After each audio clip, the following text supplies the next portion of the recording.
Alright, what's up everybody? It's Carl's Collects Comics and I'm back with another top 10 list. And this time it's a big one. We're going to be going over my picks for the top 10 Spider-Man comics that you should be picking up right now. So stay tuned.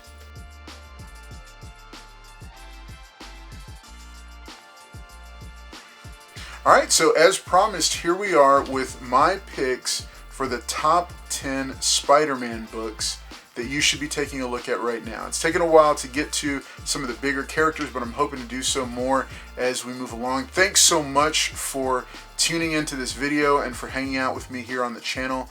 This is Carl's Collects Comics. I have a bunch of different shows and different videos and playlists that you can check out. Also drop polls, as well as going to be starting up shorts pretty soon here.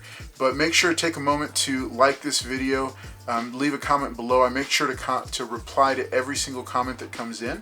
And then also consider subscribing to the channel at the end of the video if you enjoyed this one. So we're going to go ahead and get started with my picks for the top 10 list. I want to make sure and note that these are all modern books, modern Spider-Man books. The oldest that I went with was 1971, and for the reason I decided to do that was because there's so many Spider-Man books that I didn't feel like I could do justice to picking out some cool highlights for your possible collection with just one list. So I broke it up into modern books, which is kind of the 70s and forward, and then I'll be doing another video later on that highlights older Spider-Man books like bronze and earlier into silver. So let's go ahead and get started. So my pick for number 10 for the top 10 Spider-Man comics that you should buy now is Spider-Man and His Amazing Friends #1. Now I've highlighted this book before in one of my other top 10 lists. I'll drop the link up here. But I wanted to list this one again because I'm highlighting a bunch of Spider-Man #1 comics. Now, while this book is also the first appearance of Firestar, the mutant created just for the animated series after the same name of this comic, this is also a nostalgia pick as well as a Spider-Man book worth looking into. While it exists outside of the Marvel 616 timeline, Firestar was eventually integrated, and there have been nods to the events of this cartoon series. So I've featured it before and decided to do so again for this list because I just really think it's a Spider-Man key book worth having, especially if you're a collector. It's a really cool part in the history of the character, and so I really wouldn't like for you to miss that out. Number 9 on my list for top 10 Spider-Man comics that you should pick up right now is The Amazing Spider-Man #36 from Volume 2. So this iconic all-black cover was created in the immediate aftermath of the 9/11 terrorist attacks. It features the Marvel superheroes reacting to the aftermath and working alongside first responders. It's a well-done piece by J. Michael Straczynski. I happen to be a big fan of his as a writer, and it pulls no punches in addressing the attacks head-on. Very tastefully handled, the cover itself speaks volumes by going with a completely blank black cover and just the logo in white. Choosing to go with that all black, I thought it was an excellent attempt to encapsulate the event with cover art. And I feel that automatically raises the desirability for that book, at least in my mind. It's highly recommended for any Spider-Man fan, whether casual or an avid collector. Now please note that there's both a newsstand and a direct variant, but personally I prefer the direct since it's an all black cover instead of having that barcode on the front. It's one of those times when I would, just from an aesthetic standpoint, personally go with the direct instead of the newsstand. Number 8 on my list of top 10 Spider-Man comics that you should check out right now is Amazing Spider-Man Annual #21 from 1987. The marriage of Peter Parker and Mary Jane Watson signals a major shift for the personal life of Peter Parker. As any married man knows, I know, life becomes a new endeavor when you get married. And Peter Parker, the superhero everyman, is no different. Again, for the casual fan all the way to the diehard Spider-Man fan, this is another great book to have, especially with the on-screen Spider-Man entering. He's graduated high school and now he'll be entering college. And if they do the three trilogies that I've heard about, which is the high school trilogy, the college trilogy, and then the kind of the grown-up adult trilogy, then I think we're going to get closer and closer to that eventual big event playing out in the MCU. For more reading pleasure, you can pick up the preceding issues, which detail Peter's proposals and the surrounding adventures. So make sure and check into those as well if you are a fan and you end up liking this issue and picking it up. Number 7 on my list of the top 10 Spider-Man comics that you should consider picking up right now is Amazing Spider-Man number 252. This is the first appearance of Spider-Man's black costume in his flagship title. Cover art is a callback to his first appearance in Amazing Fantasy number 15. Spider-Man key books from his flagship Amazing title will always carry value. We may see some dips and rises, but they're always going to see consistent growth over time because, as I said, that is his first and biggest and flagship title. If you should come across one at a good price, this is a great lower price key book for the character and a fun book to display as well as to read. Now, some question whether this is the first black suit appearance after Secret Wars, but due to the iconic nature of this cover and it being in his flagship title, I see no reason to bump this title down in desirability. Instead, I'll tell new and old Spider-Man fans to go ahead and pick up all the black suit keys. And that's my philosophy when it comes to a favorite character or a favorite costume or a favorite event in the life of a character. If you're a big fan of it, make sure you go ahead and pick up all of the books surrounding that. For those who are fans of Gambit, not just Uncanny X-Men number 266, but also go ahead and pick up the annual that goes along with it. For those who are a fan of the black suit and want to really get the first appearance of that costume based on publication date, you can get the corresponding Marvel team-up issue, ASM number 252, which is the one I'm highlighting here, and also Secret Wars number 8, and that way you have kind of all the black suit key books. And I think there might have been another one that was identified recently that's not coming to mind right away. So number 6 on my list of top 10 Spider-Man comics that you should consider picking up right now is Web of Spider-Man number 1, Volume 1. So this was the third ongoing series for Spider-Man. It had both a direct edition and a newsstand, notated by either the Spider-Man face or the barcode in the bottom left corner of the front cover. I don't really have a preference on which way to go with this. I think that's something specific to each collector. Volume 1 debuted in April of 1985, and it succeeded Marvel Team-Up as the third ongoing Spider-Man series on shelves. It was written by Louise Simonson with art by Greg LaRocque and a painted cover by artist Charles Vess. This is during my prime years of adolescence, so for me it has the added bonus of being a nostalgia book, and it's got that kind of appeal, as well as the growth I'm seeing in all of the secondary Spider-Man titles. This is a perfect book to consider adding to your collection for a beginning collector or an intermediate collector interested in building his first complete run of an older Spider-Man title. Volume 1 contained 129 issues. It sounds like a lot, but that's a respectable run for a collector who is getting started on building complete runs to continue to consider going after. And I think it's much more attainable for maybe beginning or intermediate collectors than going after the main flagship title. And like I said before, I have started to see the kind of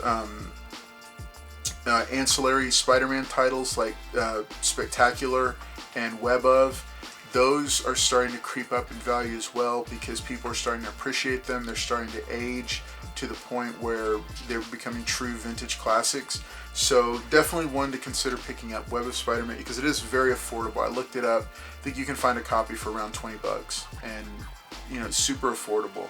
Probably even lower than that if you're not really going for something in super high grade. Again, as always, my recommendation with these lists does not focus on slabbed books. I focus primarily on the raw books because then you can open them up and enjoy them and and you don't have that humongous price hike associated with the slab and the grade. Number 5 on my list is a really fun one. I was really fun, and this is the oldest one on the list. Marvel Team Up #1. So this is a fun edition because it kicks off with a team up between Spider-Man and the Human Torch as they work to take down the Sandman. Now it also features a retconned first appearance of Misty Knight, which I wasn't aware of.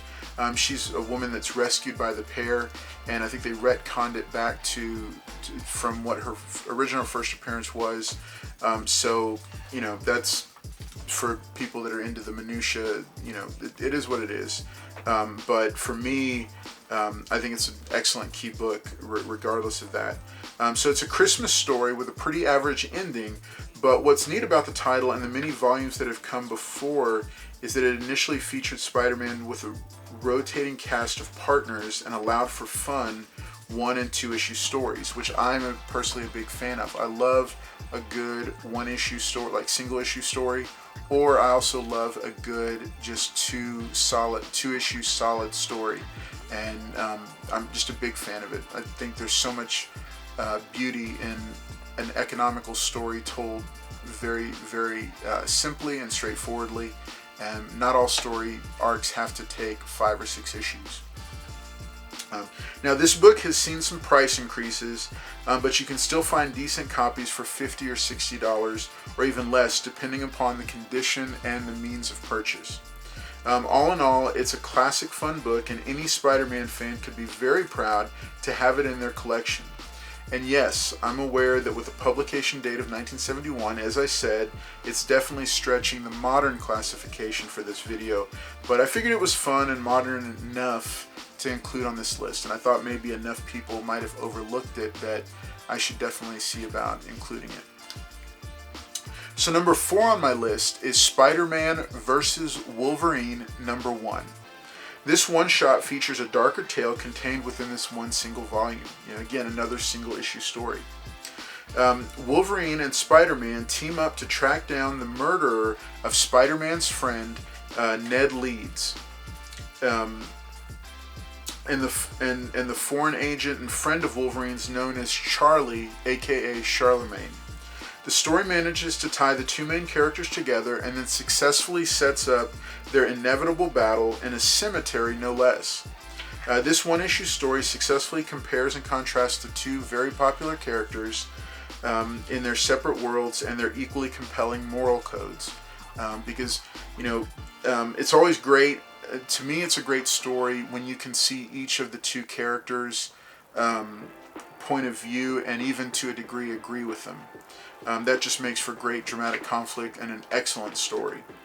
I won't share more about it, but I will say that for around $20, grade dependent, you can add this sweet comic to your collection. The added bonus is that with Spider-Man still in the MCU and Wolverine coming soon, and Ned Leeds and Mary Jane both still hanging around, we could easily see elements of this comic book adapted for the big screen. So, you know, consider that one. Number 3 on my list of the top 10 Spider-Man comic books that you should consider picking up is Spectacular Spider-Man #1, Volume 1. This was Spider-Man's second ongoing series. Until this point, it was always just The Amazing Spider-Man and then whatever guest appearances he had. This series was a fun read and has been incredibly undervalued for a while. This was the Spider-Man title that I remember growing up on, and it's proven to have quite a few books within it that are worth a second look. It stands to reason then that snagging the first issues of all of Spider-Man's books might not be a bad idea at this point.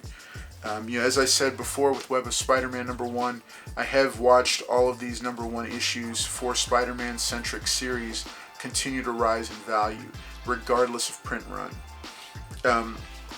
And I'll say this, you know, on a personal note, Peter Parker, the Spectacular Spider-Man, which is the full title, has become a recent favorite because of that's where the White Tiger first made his official comic book appearance.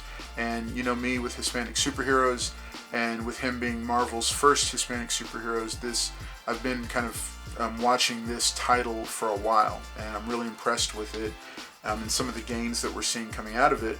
And I think it's another great run that for those who are maybe intermediate collectors, you might consider picking up, because there's a few pricier books within the run, but all in all, it's a very affordable one, and it's just a cool, nostalgic one that you might add to your list. So number 2 on my list of the top 10 Spider-Man comics that you should consider picking up right now is the Kraven's Last Hunt storyline. So with a new Kraven film in the works and the potential for multiple Spider-Man crossovers, this classic villain has been in everybody's sights. This crossover event series is arguably his most iconic, well-known storyline, even though, sadly, it is his last. The covers alone grab our attention with an uncharacteristically dark sensation of the macabre, like a horror film starring Spider-Man. I've owned this set a couple of times, and it's well worth picking up, even now, as it has a slightly deflated price. If you can find the entire set in mid-grade or better for $60 or less, go ahead and jump on it. The average price right now is hovering between $90 and $120, grade dependent, at the time of this video's recording. If you're just looking to pick it up as a collector, now's an okay time to buy. But if you're into it as an investment, it is a little bit high for the price. Now, if you just want to read it, of course it's been collected as a trade paperback, and I always recommend picking those up when you can before you get into some of the pricier back issues. But if you have decided, hey, I want to collect some key Spider-Man books that are solid buys right now, the Kraven's Last Hunt storyline, as long as you don't pay too much for it, as long as you get a good deal on it, is a really good set to have. So, number 1 on my list of the top 10 Spider-Man comics that you should be looking at right now is, of course, Spider-Man number 1. Green cover, silver cover, gold cover, and platinum cover. So there's one type for every budget. The green cover and silver cover were considered first prints, and some came polybagged, though you'd be hard-pressed to find one still sealed today, unless you happen upon a seller with a warehouse find. Now, that's still possible with the print count on these books. And that's part of what holds the value a little bit more attainable on these books, is that pretty much everybody has them. I have a specific, before I get into some of the pricing examples, I just want to tell you that this title by Todd McFarlane, after he had done work on the main Amazing Spider-Man, and Marvel decided to give him his own Spider-Man title that he could explore and be creative with. This was right in my sweet spot as an adolescent. And so when I started getting back seriously into comic collecting a few years ago, that was the first, like his the 1 through 13 was the first run that I built of any comics, the first complete run. I went and I found myself issues number 1 through 13, and then I picked up a few others that McFarlane also worked on, but Eric Larson took over after the first 13 or so, like after that first year or so. Eric Larson came on and started doing the artwork, and I don't have anything against Eric Larson. It's just, for me, McFarlane is one of those top tier artists, and just him doing Spider-Man, and with all the guest stars that he got to have on it, it was just something I said, man, I really want to have this as an adult collector. So I put it together first, but I am missing a gold cover and a platinum cover, so I'm not that into it, but I did want to have it. And side note from that series, issues number, I think 6 through 10 were phenomenal. It's a terrible murder mystery, some dark material, but just really well done between him and Wolverine tracking down a serial killer. So let's see. Yeah, I said the green and silver cover were considered the first prints. The gold cover is a bit more rare. I think it's considered the second print. So it does command a little bit more, and the bidding might be a little bit more competitive for it. But I mean, these books are everywhere. There are tons of them. don't pay more than $30 top for a high grade, like super high grade raw copy. Don't pay more than $30. I mean, honestly, I would look in the $10 to $15 range, and I think that's fair for a really high grade copy of the green or the silver cover. For the gold cover, I could see maybe paying $20 for it, but you know, again, I'm not, you know, I don't go spend a ton of money on it. So the platinum cover, though, was and is a premium book, so it's going to require a little bit bigger investment. On eBay, as of the recording of this video, I saw a CGC 9.6 Stan Lee Signature Series. This is the platinum cover, which was very, very limited. I think it was like a 1 per store or a thank you variant, something like that. So they were very rare and hard to come by. But I saw a CGC 9.6 Stan Lee Signature Series at $1,250 with 2 days left. Easy gonna hit $2,000 because Stan Lee signatures, just a signature is worth $300 to $500 depending on the book it's on.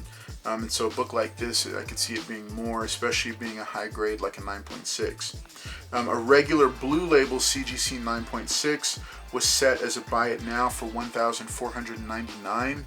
I don't recommend paying that much for it because I think, you know, I would go after a raw, and I think at that point you're just paying for the grade. There was also, you know, just in a brief look at eBay before I recorded this video, there was an 8.5 CGC at $525 buy it now, and then a 9.0 at $699. So you're looking at probably double just to get the 9.6 bump and have that. But you know, me again, I always like to go for a raw book, and then, you know, I'll slab some for sure. And then, you know, especially if I'm looking at selling them, but for personal collection, if I know it's going to be with me for a while, I'll absolutely go ahead and leave it as a raw book. So, hey, those are my picks for the top 10 Spider-Man comics that I think you should be picking up right now. As always, it has been a pleasure to hang out with you right now and to share this with you. Leave some comments for me. Tell me, what did you think of this list? Did you think it was... did I leave a lot of books off?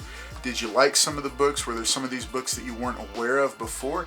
And let's have some discussion in the comments. As always, even though the channel has grown so much, so fast, I still do make it a point to leave some sort of a response to every comment that you leave. Because if you leave the time, or if you take the time to leave a comment, I'm going to take the time to respond to it in some form or fashion. Again, as always, hopefully you're already a subscriber. If you're not, please take a minute and consider subscribing. Lots of content on here. We do 2 live streams a week, Mondays and Wednesdays, with different. They're each different types of shows. So I hope you're able to tune into those. But if this is your first time, welcome, and make sure, like I said, like the video, comment below, and consider subscribing, because we're building a really cool community here on this channel, all about the love of this hobby and all about just collecting those comics. So hey, I am Carl's Collects Comics, and I've enjoyed hanging out with you. Thanks so much for tuning in, and I'll see you next time.